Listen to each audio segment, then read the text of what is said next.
ikaw, meron ka bang parang, ang yabang na nito? Hindi marami. Marami naman. Na parang, anong point yung parang ang yabang na for you? Anong atake yung gano'n? Yung parang pag hindi na, hindi, kung imaging niya or branding niya na, ma-luxury talaga, ganun yung trabaho niya, na talagang into that, I would understand. Pero kung yung parang, nagpo-post lang na parang ipapakita lang na ganito, parang yun, na hindi inspirational at all, parang doon ako nayayabangan. May way no? Minsan pa nga ginagamitan pa nga nilang inspirational quote para lang matakpan para lang ma-flex. Oo. Actually, may ganun din. Okay yun. Yeah. Tsaka yung halimbawa, papakita mo lang kumakain ka, pero nandyan yung ano. Oo, nandyan yung bag mong Hermes. Merong vibe talaga eh. Hindi ko ma-pinpoint eh. Low-key, no? Yung kunwari may nakita pa akong ganyan sa social media, yung parang may nakitang sports car. Binibidyohan niya yung sports car. Ang ganda ng sports car. Tapos pagtingin ko yung relo na naka-Richard Mille. Mga ganon. Anong tawag doon? Silent bragging ba yan? Parang ang tawag dyan, parang... silent bragging. Ano po yun? Bragging. Humble bragging. Sa video. Uy, ang ganda ganda mahal niya. Yeah, may ganyan yung nakaganyan sa manibela. Mga ganon. Pero trip nila yan eh. Actually, basta bayaran yung utang nyo. Kung basta wala kayong tinatapakan na ibang tao, hindi kayo gumagamit ng pera ng ibang tao. Tama, di ba? Ito, nandyan tayo sa gumagamit ng pera ng ibang tao. Mainit yung issue na yan ngayon. Sa flexing na yan. Yung mga politiko o contractors o anak ng contractors na mahilig mag-flex, ano yung opinion nyo dito? Okay lang naman sa akin mag-flex ka, pero siguraduhin mong sa'yo yung nga galing yun. I mean, ikaw gumastos, sarili mong pera, sarili mong ano. Okay sa akin. Kasi may post ka, di ba? Pero kasi, di ba, kung alam mong galing sa ibang tao, parang, yun yung hindi okay. Sa mga taxes ng tao na dapat sana ay nakakaginhawa sa buhay ng ibang tao. Tama. Kasi isipin mo na lang, kung politiko ka, ikaw yung servant ng publiko, ng mga Pilipino, naghihirap sila, tapos ikaw ganyan yung sasakyan mo, ganyan yung lifestyle mo. Medyo, hindi na kailangan ipaliwanag yun eh. Dapat sensitive ka. Yan. Dapat sensitive ka. Yung puso mo is nasa public service talaga. Tama. Diba? At bilang isang anak din, dapat siguro alam din natin yon. Yes, na my father is... Pero yun nga, depende rin talaga sa pagpapalaki ng parents. Like kung sinanay ka sa ganyang puro luxury ka or binibilhan ka basta-basta, syempre nasa parents na din yun. Bukod sa pag-reflex, binabash ka na rin dahil sa iba pang mga bagay. At bilang artista, lapitin talaga tayo ng mga bashers. Naman, yan ang kadikit. Pero ako kasi, I always go back to my truth. Kung ano lang yung totoo sa akin. Oo, kasi alam ko naman yung totoo sa sarili ko eh. Like, alam ko naman na yung asawa ko, hindi naman into money laundering or hindi naman contractor or whatever. Masaya kayo. Masaya ako. Alam ko nagtatrabaho siya ng marangal. So, dun ako, binabalikan ko lagi yung truth ko. So, hindi ako affected at all talaga. Parang wala na akong pakialam. At saka, parang, eto na ako eh. Kung ayaw nyo, wag. Diba? Parang, ayoko mag-adjust sa inyo or hindi ako magbabago para sa inyo. Syempre kung saan ako masaya at kung saan ako, dun ako. Dapat ganun. Ay, nako, ang saya ng usapan. Ang dami pa sana namin itatanong pero wala na tayong oras dahil meron pa tayong isang exciting na segment para kay Chris. Pero bago lahat, palakpakan muna natin Chris Bernal ulit. Oy, thank you. The one and only. Ang saya naman. Andito na tayo sa exciting part. Ito ang exciting part, Chris. Kasi nga, meron tayong tinatawag na Executive Whisper. Meron kang dalawang pagpipilian. May tatanong kami sa iyo. Pwede mo sabihin live sa mic. Pwede mong live our ears lang makakarinig. May dalawa kaming question para sa iyo. Unang question. Dali lang nito sa'yo. Basic lang to. Basic lang to. Promise, pag sinabi mo sa amin to, hindi kakalat to. Okay. Bukod sa mga naging ex mo, ano yan? Na alam ng publiko, sino pa ang naging boyfriend or muntik na maging boyfriend mo sa showbiz? Wait lang, hirap naman. Kasi ang dami daw. Hindi kasi wala. Sure, madaming naligaw sa kanya before. Oo naman, ligawin yan. Oo. Ako ligawin din ako eh. Mahina ako sa lugar kasi. Pag binaba ka, nasan ako? Hindi ko talaga alam. Ayan. Sino ang naging boyfriend or muntik lang maging boyfriend sa showbiz? Ayan, yan. Hindi kasi aaminin ko, may mga lalaki talaga sa showbiz na ang habol lang nila ay...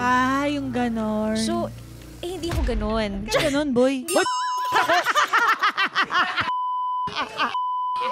Nung Zaido namin... Ano ba? Ilan ang anak mo? What? Diyos ko, hindi. Ate kita nung Zaido eh. Siyempre hindi. Ay, may mga ganun talaga. May mga boys na... Hindi mo na-experience yun. Yung parang feel mo jojowain ka nila, pero yung pala yun lang habol nila sa'yo. Sige. Noong mga oras ngayon, naka-open arms na nga ako eh. Nagtanggal lang akong panty. Ano, may sagot ka ba? Oh, yan. May sagot ako. Okay. Ano sabihin mo? Dalawa to, ha? Ay, wow! Dalawa!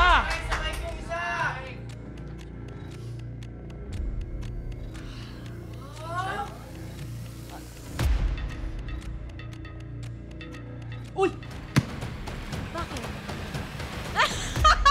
Uy, Wala, grabe sabi ka ko naman. Ito laging nasusuka ng kulo.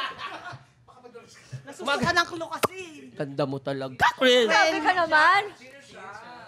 Mga Yung alam isa ko ba? parang aware ako dun sa isa. Parang medyo ano siya eh. Medyo umalingasaw siya. umalingasaw. Medyo Isa napag-usapan. Okay.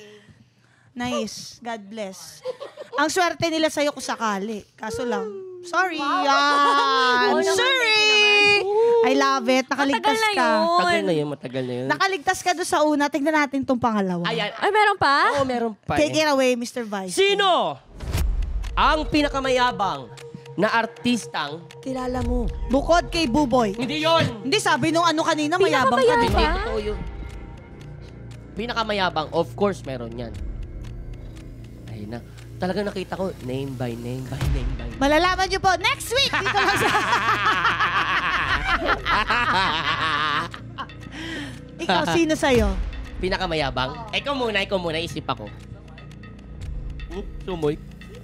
Teka lang ha. Ang hirap, di ba? Parang wala kasi namang mayabang. Ay, meron ako, mayabang. Ay, meron akong mayabang siya na hipokrita pa. Oo. Sino? Sabi, mabait naman daw, pero di naman ako Ito, blip nyo to. Ay, blip nyo na lang to para maganda. Oo. Oh, shucks. Ay, ang dami nga nagsasabi. Oo, siya yung mayabang na ano, na Ang dami hipokrita. nagsasabi. Sabihan niya yung friend ko na, ba't ka nagdadala ng mga Michael Kors na bag? Ako kasi hindi ko kailangan ng mga ganyan-ganyan eh. May ganyan siya. Boy, wag! So, umiyak yung friend ko. Umiyak siya. Sabi ko sa friend ko, huwag kang mag-alala, friend. Dalhin mo yung mga luxury bag mo next time. Dinala niya. Grabe. Dinala niya. Kita ko dun sa isaw. Nang gagalaiti. Mga ganun yung ano. yung ano. Ay na, dinala niya pala itong mga bag niya. Ganun siya, te. So, yun ang sa akin. Ikaw, sino ka? Wala akong maisip na mayabang. Wala pa akong nakakatrabaho na mayabang. Patrabaho natin. Si ano. Pag-ano natin sila. Palakpakan natin, Chris Berna! Wala akong maisip na mayabang. Ano ba yan? Oo. At least, ibig sabihin, mabuti ka talaga trabaho. Kung baga wala kang, kahit masamang tinapay to, wala kang pakialam. Hindi Wala na nasisira siyang ang pakialam mantra sa mo. ganun eh. Oo.